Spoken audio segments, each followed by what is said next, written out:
sekarang untuk yang sedang berproses.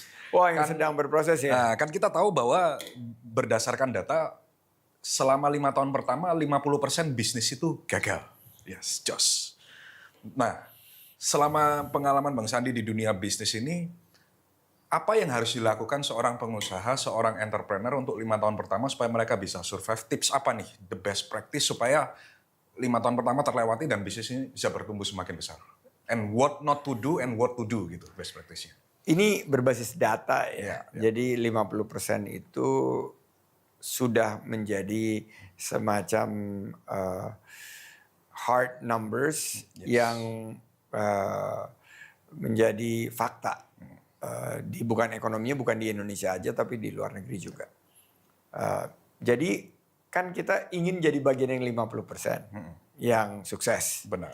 Tapi what if you are among the 50% yang belum berhasil? Nah, saya lihat yang akhirnya bisa melewati masa yang penuh tantangan itu adalah the ability to pivot.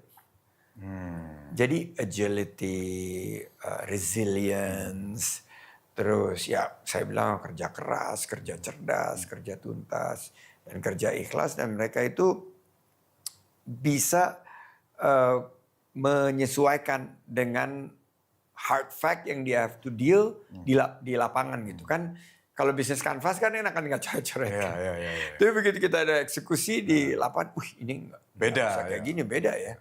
Teori tidak seindah lapangan. Teori itu kayaknya semuanya muluk-muluk, tapi begitu turun di bawah banyak yang tidak seperti brosur ya gitu. Kok nggak sesuai brosur ya?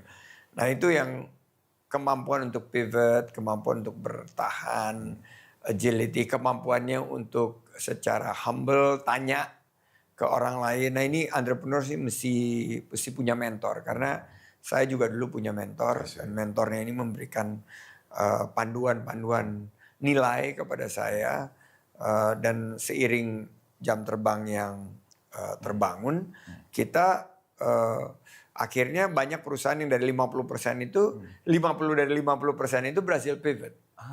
50% yang lain ya akhirnya mereka rest in peace gitu loh. Tutup.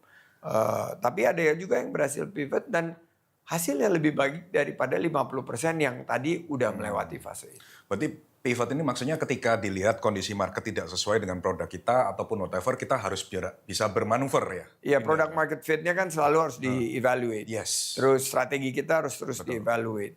Ibaratnya kalau restoran gitu, wah laku nih, menunya mesti diubah, dicari market fit-nya.